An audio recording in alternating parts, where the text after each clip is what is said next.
I bie që ultima e të paraqitet nesër dhe të shkoj direkt në burg vetë, pa si lloj hetimi, sepse është kërcënimi i hapur një zyrtari të lartë, është në flagrant.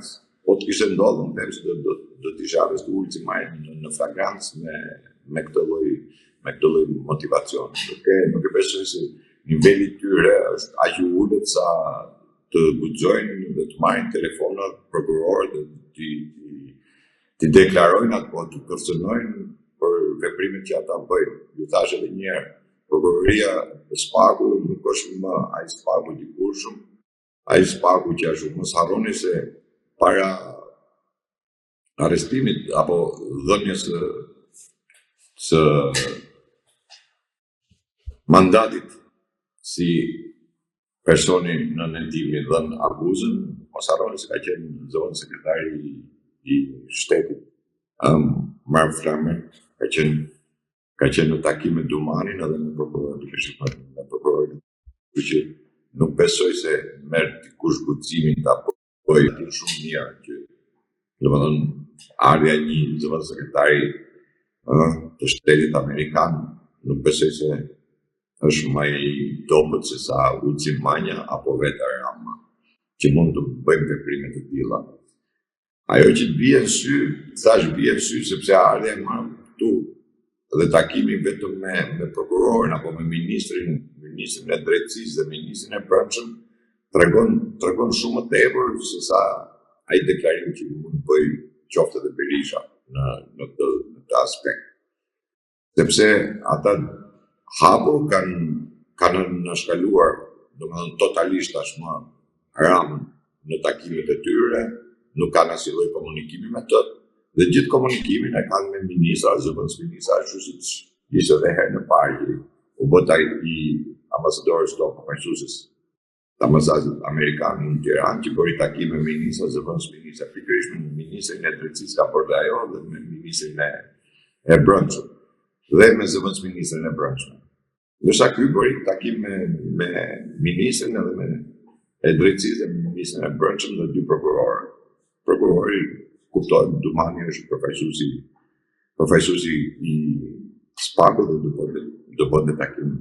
Duhet të ishte patjetër takim për sa kohë është në detyrë si përfaqësuesi i Spakut. Por këto lloj nuk më duket se janë reale. Një gjë nga deklarimi i Berishës vetëm një gjë është reale, që thashë nuk e dim se çfarë punë. Gjëja e parë që është bërë asaj është marrë pasaportën mos me dalë në jashtë shtetit, dhe kjo është normale me hetime të. Domethënë ne si nuk i kemi shumë, nuk na bën shumë përshtypje kjo marrja e pasaportës. Sepse edhe në këto hetime të rëndom në pasaporta merret që mos kesh mundësi të lëvizësh një herë tjetër, por kjo s'është një masë e madhe. Kështu që në unë pres vetëm masën e sigurisë do merret me vendim gjykate. Atë konsiderojnë masë ligjore, se marrja e pasaportës nuk është ligjore është edhe ajo, por flas është masë e sigurisë vetëm atë pres. Ndërsa kjo pastaj këto janë çashka që lëshohen gjithmonë për të goditur kundërshtarin, për ta minimizuar atë pjesën e forcës së Ramës, se këtu të thohet që komandon Rama Spakun se i kontradiktor. Këtu thohet që Rama e komandon Spakun, nëse Rama komandon Spakun, ka nevojë ta marrin telefonat të prokurorit dhe të thotë mos buxhot ta prekësh, sepse atë do të ketë bërë përpara, nuk e gjen momentin kur ai vjen në paraqitet në Spak, që është kontradiktore kjo lloj deklarate, nuk është në deklaratë, domethënë që të ndjellë interes. Jo, nuk ma merr me një kur që e kanë marrë telefon, në mënyrë absolute. Ndërkohë, e motra e Belinda Ballukut, Pamela Qirko, është regjistruar si avokate menjëherë pasi Spak i dërgoi fletëthirrjen zëvendës kryeministres Belinda Balluku. Ndërkohë në QKB ajo nuk paraqet veprimtarinë e saj konkrete dhe ajo që e bën dhe më paradoksale këtë situatë është se vetë Pamela Qirko ka qenë kryetarja e Komisionit Pavarur të Kualifikimit. Në këtë rast, çfarë lëvizje po kërkon të bëjë vetë Belinda Balluku?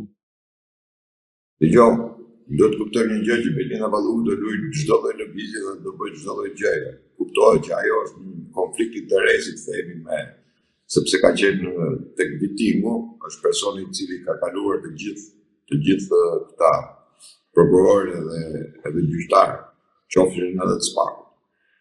Kështu që në këtë pikë, nga pikpamja morale është në konflikt interesi me ta. Pjesa tjetër pastaj që nuk është regjistruar në QGB, nuk është ndonjë problem i madh, sepse në kod deo ajo po bën familjarin e vet. Si juriste, si avokatë, nuk ka asnjë gjë të keqe, është familjari i vet. Për familjarin nuk ke nevojë as për prokuror, as për gjë, është të thjesht është familjari i vet, është motra vet. Për motrën e vet ajo mund ta përfaqësojë në mënyrë ligjore, mund ta përfaqësojë motrën e vet, nuk ka një gjë këtu. Por është ajo pjesa tjetër që unë kam thënë që Belinda Balluku nuk ka qenë tek motra vet kur është thirrë herën e parë para një muaji që u thirrë SPAK-u, thirrë pas ditës si Luli, po Luli u thirrë në orën 4, ajo u thirrë ka ora 6. Dhe nuk u transmetu në media dhe realisht ajo nuk ka qenë mas daljes nga SPAK-u, unë thash që Belinda Balluku e ka marrë atë pjesën e saj se çfarë do ndodhte, për vetëm arsye sepse domethënë kur doli nga SPAK-u ka vajtë në një zyrë avokatie. Dhe vajtja e kësaj zyrë avokatie, domethënë kuptohet që kishte diçka që ndodhte diçka dhe unë për ne po ta thënë që Belinda Balluku do arrestohet shumë shpejt ose do jepet akuzë shumë shpejt sepse ishte momenti që ai kishte qenë një herë SPAK dhe kishte marrë atë që duhet të paraqiste me kur të thjerësh duhet të paraqitesh me avokat. Ka zgjedhur motrën e vet, thash është drejta saj. Nuk është ndonjë gjë e madhe, por është edhe loja pastaj për t'i bërë presion. Këtu më hyn ai presioni që ajo mund të bëjë ka si prokurorëve, pasi kur ka kaluar vitimin mund të gjëra që i kanë anashkaluar, i kanë bërë dhe nesër mund të thotë për shkakun që ke këtë, unë s'ti kam nxjerrë tash nëse ti. Por sado që të mundohet, sado që të bëhet, thashë edhe herë, ajo dosje nuk është seriozë, dosje e bërë nga SPAK-u vetëm me pak autorizuar dhe e pambiqur në FBI-a, kështu që duke qenë FBI-a, siguria më e madhe, SPAK-un do ta kuptojë çdo shqiptar, siguria më e madhe tek ai SPAK nuk është as kur tjetër për vetë FBI-s. Dhe këta jo më kot u gëzuan FBI-a për trambi i preu fondet e USAID-it dhe FBI-a u largua nga Shqipëria, deklaratat e tyre ishin skandaloze. Dhe ardha e rikthimi i FBI-s ja u ka mirë përsëritur për shqiptarët dhe ta dëgjojmë pak se atë të vërtetë nuk para e pëlqejnë, duan binjeshta. Dalë të thuash binjeshta që besoj. Por siguria tek SPAK-u është marrëdhënia që ka me FBI-n, ajo që vetë Dumani deklaroi në parlament, por nga media u lasin heshtje kur tha që askush nuk është para ligjit i fortë, një e para dhe e dyta SPAK-u është në bashkëpunim plot me FBI-n dhe amerikanë. Kështu që ajo nuk ka si kur lëviz për sa i përket akuzave që ka, nuk ka një akuzë Belinda, janë shumë akuzat Belindës. Por jepet një akuzë ashtu siç ndodhi me Erion Belin kur munduan ta bëjnë sikur është thjesht vetëm parca rroba të shoqës, shpenzime kot që s'kishin vlerë. Po më pas vesh nuk është kjo, ka akuzat të tjera, Erion Belia thotë që i hapen, do t'i hapen.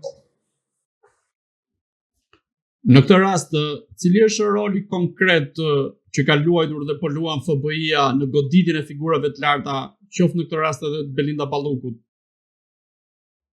Jo, FBI-a në radhë parë duhet të shohim 3 raportet e viteve të fundit që ka sjellë Departamenti i Shtetit, të cilat e cilësojnë Shqipërinë në vendet e para për korrupsion, drogë, pastrim parash, krim të organizuar dhe lidhje e ngushtë që kanë me Soros. Duke qenë se Trumpi i shpalli luftë Sorosit, e quajti dhe organizatë terroriste. Një nga vendet ku Sorosi ka ndërtuar çerdhen e tij Shqipëria. Këtë tim gjithë besoj nuk kemi nevojë ta bëjmë. Dikush më pyeti se tha e përdor shumë ata që çerdhe Shqipëria, po dhe shumë. më ke fakt, po fakti më i thjesht është ajo që jemi vetëm vend në botë që kemi futur Sorosin e kemi kthyer në institucion kushtetues. Pra, Sorosi tek ne ka komanduar çdo gjë. Pavarësisht se dalin sot dhe deklarojnë dhe thonë që